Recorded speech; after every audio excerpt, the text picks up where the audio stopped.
আজকে আমরা শিখব বিদ্যুৎ বা ইলেকট্রিসিটির যে মূল টপিক, সেটা হচ্ছে কারেন্ট, ভোল্টেজ, রেজিস্ট্যান্স।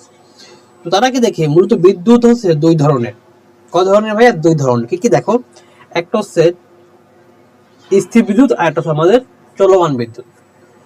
তো স্থির বিদ্যুৎ আমরা কিন্তু তোমার দেখেছি যে সাপোজ তুমি যখন রেশমি কাপড় বা তোমার সাপোজ রেশমি কাপড় দিয়ে এবং রেশমি কাপড় বা কাঁচদণ্ড দিয়ে তুমি যদি ঘষো, রেশমি কাপড় এবং কাঁচদণ্ড তুমি একত্রে ঘষো, তখন কিন্তু স্থির বিদ্যুৎ তৈরি হয় এবং এই বিদ্যুৎটা কিন্তু স্থির থাকে, কোথাও মুভ হয় না। ওকে। আর চলমান বিদ্যুৎটা কি? চলমান বিদ্যুৎটা যে বিদ্যুৎ তৈরি হয় মুভ করে, তাপ, চাপ, আলোর কারণে সে কিন্তু মুভ করবে, তাকে আমরা বলি চলমান বিদ্যুৎ। তারপরে কারেন্ট ইলেকট্রিসিটি, ইংলিশে বলে কারেন্ট ইলেকট্রিসিটি। ওকে। তো এখন এই চলমান বিদ্যুৎ আবার দুই রকমের, একটা হচ্ছে একমুখী, একটা হচ্ছে পরিবর্তী প্রবাহ। এটাকে বলা হয় ডিসি এবং এসি কারেন্ট। ডিসি মানে হচ্ছে ডিরেক্ট কারেন্ট, আমি লিখে দিয়েছি দেখো, ডিসি মানে হচ্ছে ডিরেক্ট, আর এসি হচ্ছে অল্টারনেটিং কারেন্ট। ওকে। তার মানে আমাদের চলমান বিদ্যুৎ দুই রকমের, একটা হচ্ছে এসি কারেন্ট, একটা হচ্ছে ডিসি কারেন্ট। এখন এসি কারেন্ট কি এবং ডিসি কারেন্ট কি, আমি তোমাদের এক কথায় বলি, এসি কারেন্ট হচ্ছে আমাদের বাসাবাড়ির যে কারেন্টগুলো, যেগুলো আমরা সুইচ টিপ দিলে ফ্যান চলে, এগুলো হচ্ছে এসি কারেন্ট। আর ডিসি হচ্ছে ব্যাটারি কারেন্ট। কিসে কারেন্ট? ব্যাটারি। আমরা যখন ছোটবেলায় থাকবো, ধরো পেন্সিল ব্যাটারি নিতাম, হ্যাঁ, পেন্সিল ব্যাটারি আমরা এখান থেকে দুটো তার নিয়ে লাইটে দিতাম বা ফ্যানে দিতাম, মোটর বা ফ্যান বা লাইট বলো, তখন তো লাইটটা জ্বলতো। তো এটাকে বলা হয় আমরা ডিসি কারেন্ট। এটাকে বলা হয় ডিসি কারেন্ট বা ডিরেক্ট কারেন্ট, ডিসি অথবা ডিরেক্ট কারেন্ট, আর এসি অথবা অল্টারনেটিং কারেন্ট। এবং এই এসি কারেন্টটা কিন্তু ভেরি করে, যদি দেখাই তোমাদের এসি কারেন্টটা কি এরকম ভেরি করে। আমি যদি এটাকে তোমার একটা গ্রাফে দেখাই, আমার এইদিকে যদি আমার হয় কারেন্ট, এদিকে যদি আমার সময় হয়, এই এসি কারেন্টটা সময়ের সাথে সাথে ভেরি করবে এরকম, মানে সে কখনো বাড়বে, কখনো কমবে, কখনো জিরো হবে, বাড়বে কমবে, এরকম সে ভেরি করে। আর যদি ডিসি কারেন্ট হয়, ডিসি কারেন্ট কোনো ভেরি করে না। হ্যাঁ, ডিসি কারেন্ট কিন্তু কি করে না, সে ভেরি করে না। আমি দেখাচ্ছি দেখো, এই আমাদের ডিসি কারেন্ট হয়, তাহলে সময়ের সাথে সাথে এরকম সিম্পল ভাবে স্ট্রেট থাকে, এরকম একেবারে স্ট্রেট, নো ভেরি। এটা হচ্ছে আমাদের আই হয়, এটা আমার টি। তো এটা হচ্ছে আমাদের ডিসি কারেন্টের তোমার একটা গ্রাফ, এটা হচ্ছে আমাদের এসি কারেন্টের গ্রাফ। মানে ডিসি কারেন্টের সময়ের সাথে কারেন্টের মান অপরিবর্তিত, মানে একমুখী, একই দিকে থাকে, তাই এটাকে বলে একমুখী প্রবাহ। আর এটা যদি ভেরি করে, উপরে কখনো বাড়ে কখনো কমে, তাই এটাকে আমরা বলি নেগেটিভ। নেগেটিভ বলতে কি পরিবর্তী প্রবাহ। ওকে। তো এখন আমাদের কাজ কিন্তু একমুখী ডিসি কারেন্ট নিয়ে। তাহলে ডিসি কারেন্টে কিন্তু অবশ্যই ব্যাটারি থাকবে, ব্যাটারি কিন্তু পজিটিভ টার্মিনাল থাকে, একটা থাকে নেগেটিভ টার্মিনাল। আমরা সবই দেখবো আস্তে আস্তে। তাহলে আমাদের কাজ কিন্তু ডিসি কারেন্ট নিয়ে। এখন মূলত আমরা শিখবো কারেন্ট কি। আমরা তো জানি ইলেকট্রনের প্রবাহিত কারেন্ট। এখন ইলেকট্রন কিরকম ফ্লো হয়, মুক্ত ইলেকট্রন কিভাবে ফ্লো হয়, তাই না? সেটা আমাদের জানা উচিত। দেখো, কারেন্টের ডেফিনিশনটা আমি একে দিয়েছি, দেখো কি বলছে, যে পরিবাহের মধ্যকার মুক্ত ইলেকট্রন সমূহ কোন প্রস্থচ্ছেদের মধ্য দিয়ে একটি নির্দিষ্ট দিকে প্রবাহিত হওয়ার হারকে, হার মানে কিন্তু একক সময়, হার মানে কিন্তু কি একক সময়, হারকে আমরা কি বলি? কারেন্ট বলি, আমরা কারেন্ট বলি। তো ধরো আমি একটা তার নিলাম, সাপোজ একটা তার নিলাম,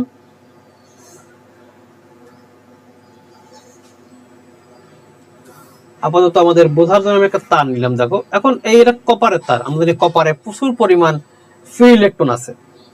ধরো ধরো আমাদের এখানে ধরো এটা কপারের শেষ কক্ষপথ ধরে নিলাম, এখানে কিন্তু একটা ইলেকট্রন থাকে, আমরা জানি কপারের শেষ কক্ষপথে একটা ইলেকট্রন থাকে, সেটাকে আমরা বলি ভ্যালেন্স ইলেকট্রন। ভ্যালেন্স শেলে একটা ইলেকট্রন থাকে, তাকে আমরা বলি ভ্যালেন্স ইলেকট্রন, তাই তো? এখন এই কপারে কিন্তু অসংখ্য পরিমাণ এরকম ফ্রি ইলেকট্রন আছে, অসংখ্য পরিমাণ। কারণ আমার তুমি বলতে পারো ভাই, এখান থেকে একটা ইলেকট্রন, এটা তো একটা অ্যাটম ভাইয়া। এখন এরকম কোটি কোটি অ্যাটম নিয়ে একটা কপার তার তৈরি, তাহলে কোটি কোটি অ্যাটম মানে কোটি কোটি ইলেকট্রন আছে, এখানে ফ্রি ইলেকট্রন আছে, তাই না? তো এই ইলেকট্রন গুলো এরকম থাকে, র্যান্ডমলি এরকম অনেকগুলো অ্যাটম থাকে, তাই অনেকগুলো ফ্রি ইলেকট্রন থাকবে এর ভিতরে, কপারের ভিতরে, ঠিক আছে, এরকম অনেকগুলো ফ্রি ইলেকট্রন থাকবে। এখন দেখো কারেন্ট বলছে যে পরিবাহের মধ্যকার মুক্ত ইলেকট্রন সমূহ কোন প্রস্থচ্ছেদ, এটাকে বলে প্রস্থচ্ছেদ, এটাকে বলে এইটাকে বলে প্রস্থচ্ছেদ, এটাকে যেটা আমরা এখানে ধরে নিলাম, প্রস্থচ্ছেদের মধ্যে দিয়ে নির্দিষ্ট দিকে কি প্রবাহিত হওয়াকে হারকে কারেন্ট বলে। আমি ধরে নিলাম টি সময়ে প্রস্থচ্ছেদের মধ্যে দিয়ে কিউ পরিমাণ কারেন্ট প্রবাহিত হয়, কিউ পরিমাণ চার্জ মানে ইলেকট্রন, কিউ পরিমাণ কি মুক্ত ইলেকট্রন, কিউ মানে এখানে ধরো মুক্ত ইলেকট্রন, আমরা সময় চার্জ বলি, চার্জ, তাই তো। তাহলে এই মুক্ত ইলেকট্রন যে ফ্লো হয় বা চার্জ যে ফ্লো হয় এটাকে বলা হয় চার্জ। এই চার্জের একক বলা হয় কুলম্ব, কি বলা হয়, কুলম্ব। তাহলে আমি ধরলাম টি সময়ে এই প্রস্থচ্ছেদের মধ্য দিয়ে কিউ পরিমাণ চার্জ ফ্লো হয়, কিউ পরিমাণ মুক্ত ইলেকট্রন বা চার্জ ফ্লো হয়। সংখ্যায় বলছে হার, মানে একক সময় কি পরিমাণ ফ্লো হয়, তাই না, একক সময় কি পরিমাণ ফ্লো হয় যদি আমি বের করি ঐকিক নিয়মে, একক সময়ে ফ্লো হয় কি কিউ বাই টি, এটাকে আমরা বলতেছি কারেন্ট, এটাকে প্রকাশ করা হয় আই দ্বারা, কি দ্বারা, আই দ্বারা, আই হচ্ছে আমাদের এখানে কি প্রতীক, তাহলে এটা আই দ্বারা এটাকে ইন্ডিকেট করি, তাহলে আই ইজ ইকুয়াল টু আমি বলতে পারি কিউ বাই টি, আর কিউ হচ্ছে এখানে আমাদের কুলম্ব, কিউ এর একক হচ্ছে কুলম্ব, কারণ চার্জের একক কুলম্ব, আর টি হচ্ছে এখানে আমার সময়, তাহলে কুলম্ব পার সময় এটাকে আমরা বলি অ্যাম্পিয়ার, কি বলি আমরা, অ্যাম্পিয়ার, এবং এটাকে এ দ্বারা প্রকাশ করা হয়। তাহলে কারেন্টের একক হচ্ছে অ্যাম্পিয়ার।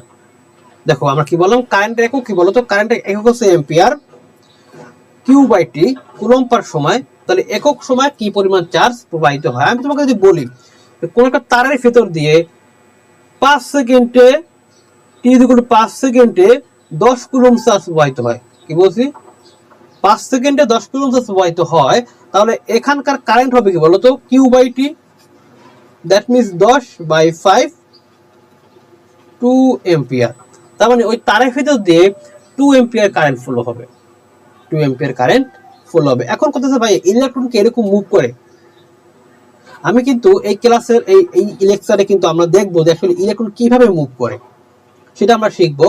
আমরা আগে এই বেসিক প্রশ্নের উত্তরটা জেনে নেই, ঠিক আছে, যে আমাদের বলছে কারেন্ট ভোল্টেজ রেজিস্ট্যান্স বলতে কি বোঝায় সেটা আমরা আগে শিখবো, তারপর আমরা দেখবো যে কিভাবে বাস্তবে অ্যাকচুয়ালি ইলেকট্রন ফ্লো হয় সেটা আমরা দেখবো। ওকে, এটা গেল কারেন্ট, কারেন্টটা কি একক সময় কি পরিমাণ আমাদের চার্জ বা মুক্ত ইলেকট্রন গুলো ফ্লো হয়। এখন দেখো ভোল্টেজটা কি অ্যাকচুয়ালি আমরা একটু খেয়াল করি, ধরো আমি আবার তার নিলাম, এখন কথা হচ্ছে ভাইয়া যে চার্জ কি একা ফ্লো হবে, চার্জ তো এখানে অনেক ফ্রি ইলেকট্রন আছে, তাই না, এখানে তো অনেক ফ্রি ইলেকট্রন কপারের ভিতরে থাকবো ধরলাম, অনেক ফ্রি ইলেকট্রন আছে, এখন সে কি একা মুভ হবে, এটা কি সম্ভব, আমি তো ধাক্কা না দেই সে কি একা মুভ হবে, মুভ হবে না, তাকে ফোর্স দিতে হবে। তাই বুঝে দেখো একক পরিমাণ মুক্ত ইলেকট্রনকে মুভ করাতে বা সরাতে, তাকে মুভ করাতে হবে, সরাতে যে পরিমাণ বল বা কাদের প্রয়োজন হয়, বল বা চাপ বা কাদের প্রয়োজন হয়, এখন এই বল কি আমি এটাকে ফোর্স দিব, ফোর্স দিলে কিন্তু সে মুভ করবে। তো দেখো কাজ কিন্তু আমরা কি জানি বলতো, কাজ আমরা জানি বল ইনটু সরণ, আমি যদি ইলেকট্রনটাকে ফোর্স দেই, আমি যদি বল প্রয়োগ করি ইলেকট্রনের উপরে, ইলেকট্রন কিন্তু সরণ হয়, সে কিন্তু মুভ করে, এই কারণে কিন্তু কাজ হয়, তাই আমরা বলছি কাজের প্রয়োজন, তার মানে কি আমরা বলতে পারি বল অথবা কাজ বা চাপও বলা যায়। তাহলে আমি বলতে পারি ধরো এখানে আমার কিউ পরিমাণ চার্জ ছিল, একে মুভ করাতে আমার কাজ হয়েছে ডাব্লিউ পরিমাণ, আমি লিখে নেই, হ্যাঁ, কিউ পরিমাণ চার্জ মুভ বা সরাতে আমার ডাব্লিউ পরিমাণ কাজ করতে হয়, আমাদের ডেফিনিশন যেটা বলে কাজ করতে হয়, কাজ দরকার হয়। তাহলে একক পরিমাণ চার্জ, দেখো একক পরিমাণ মুক্ত ইলেকট্রন মানে একক পরিমাণ চার্জ, কিউ তো আমার ছিল ফ্রি ইলেকট্রন, তাই না, কিউ ছিল আমার ফ্রি ইলেকট্রন বা মুক্ত ইলেকট্রন, তাই তো। তাহলে আমি এটাকে যদি একক পরিমাণ চার্জ দিয়ে কনভার্ট করি, একক পরিমাণ চার্জ মুভ করাতে আমার কি লাগবে ডাব্লিউ বাই কিউ পরিমাণ কিন্তু আমার কাজ লাগবে, এটা কি আমরা বলতেছি ভোল্টেজ ভি। তাহলে ভোল্টেজ ভি আমি কি লিখতে পারি এখানে দেখো, ভোল্টেজ ভি ইকুয়াল আমি লিখতে পারি ডাব্লিউ বাই কিউ। দেখো কাজের একক কি বলতো, জুল। কাজের একক বলতে আমি বলি জুল। আর চার্জের একক কি বলতো, কুলম্ব। ইলেকট্রন চার্জ কি কুলম্ব। আমি এখানে এটাকে ইসে লিখি, বাংলায় লিখি। তো দেখেন দেখো এটা আমাদের কি জুল পার কুলম্ব, এটাকে বলা হয় ভোল্ট। এটাকে বলা হয় কি ভাইয়া, ভোল্ট। এটাকে বলা হয় ভোল্ট। তাহলে আমি বলতে পারি ভোল্টেজের একক ভোল্ট, কি ভোল্ট, এটাকে ভি দ্বারা প্রকাশ করা হয়। ওকে, আর একটা জিনিস খেয়াল করি এখানে আমরা, তারা বলছিল যে কারেন্টের পরিমাপক যন্ত্রের নাম লেখো। তাহলে কারেন্ট পরিমাপ যে করে সেটাকে বলা হয় অ্যামিটার। কারেন্টের পরিমাপক যন্ত্রের নাম হচ্ছে অ্যামিটার, এটা লিখে নাও। আর ভোল্টেজের যে পরিমাপক যন্ত্র যাকে আমরা বলি ভোল্ট মিটার, কি বলা হয়, ভোল্ট মিটার। ভোল্ট মিটার হচ্ছে কি পরিমাপক, এটা হচ্ছে আমাদের পরিমাপক যন্ত্র, পরিমাপক যন্ত্র। ওকে, তাহলে আমরা ভি বুঝলাম, আমরা কিন্তু আই বুঝলাম। এবং এই ভোল্টেজটা কিন্তু আমরা যখন ডিসি নিয়ে কাজ করি আমরা এইভাবে প্রতীক দেই, এটা কিন্তু এরকম দেখাই, তোমাকে দেখাই, দুইটা টান দেয় এই, তো এটা হচ্ছে আমাদের ভোল্টেজের চিহ্ন। আমরা যখন সার্কিট ড্র করবো, সার্কিট এভাবে দেখা, এটা হলো প্লাস, এটা হচ্ছে মাইনাস, ঠিক আছে এটা। আর কারেন্টের ক্ষেত্রে হিসাবে এরকম জাস্ট এটা ডিরেকশন, কারণ কারেন্ট কোন দিকে ফ্লো হচ্ছে এটাকে দেখাইতে হবে, কারেন্ট কোন দিকে ফ্লো এটাকে আমাকে দেখাইতে হবে। ওকে, এটা হলো ভোল্টেজ। তাহলে আমি কি বুঝলাম যে কারেন্টকে যখন আমি মুভ করাবো আমার কিন্তু ভোল্টেজের দরকার হয়, তাহলে ভোল্টেজ ছাড়া কিন্তু কারেন্ট পাওয়া সম্ভব নয়। এরপর দেখো রেজিস্ট্যান্স। দেখো রেজিস্ট্যান্সটা কি, দেখো যে পরিবাহী যে ধর্মের কারণে পরিবাহের মধ্য দিয়ে ইলেকট্রন প্রবাহের বাধা সৃষ্টি হয় তাকে রেজিস্ট্যান্স বলা হয়। প্রতিটা পদার্থেরই কিন্তু রেজিস্ট্যান্স আছে। যেমন তুমি কপার বলো, কপারে এক ধরনের বাধা হবে কারেন্ট ফ্লোর সময়।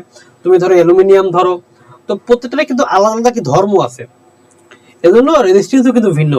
তবে সবচেয়ে কপারের কিন্তু রেজিস্ট্যান্স কম, এজন্য কপারকে আমরা তার হিসেবে ইউজ করি। কন্ডাক্টর, সে ভালো কারেন্ট ফ্লো করতে পারে, ইলেকট্রন সে ভালো ফ্লো করতে পারে, তার বাধা কম, তাই কিন্তু বলা হয় যে কপার কিন্তু একটা ভালো পরিবাহী বা তার, তাই না? এই কপার দিয়ে কিন্তু আমাদের তার তৈরি করা হয়, তাই তো। আর রেজিস্ট্যান্স কম হলে কিন্তু কারেন্ট ফ্লো বেশি হবে। ওকে, তো এটাকে প্রকাশ করা হয় আর দ্বারা। এবং এটা যদি সার্কিটে আমরা ড্র করবো আমরা এইভাবে প্রকাশ করি, এটা এভাবে দেখা তোমার, ঠিক আছে। তো এটা আমি তোমার একটা সূত্র আছে ওহমস ল, এই ওহমস লতে আমি এটা নিয়ে খুব আলোচনা করব, এটা এতটা দরকার নেই এখানে, জাস্ট লিখে রাখো। এই একক হচ্ছে ওহম, এককটা বলা হয় ওহম, এবং এটাকে প্রকাশ করা এরকম সি দ্বারা, এটাকে বলা হয় এরকম প্রকাশ করা হয়, বুঝছো? এটা হচ্ছে আমাদের ওহম। এখন আমরা দেখবো যে আসলে কারেন্ট কিভাবে ফলো হয়। আমরা তোমাকে বললাম না যে ভাই কারেন্ট কিভাবে ফলো হয়, তাই তো আমরা এটা একটু এখন আজকে শিখবো, এটা খুবই দরকার। দেখো আমরা একটা কপারের তার নিব, বড় একটা কপারের তার, দাঁড়াও এটা বোঝার জন্য আসলে কিভাবে ইলেকট্রন গুলো ফ্লো হচ্ছে। ওকে,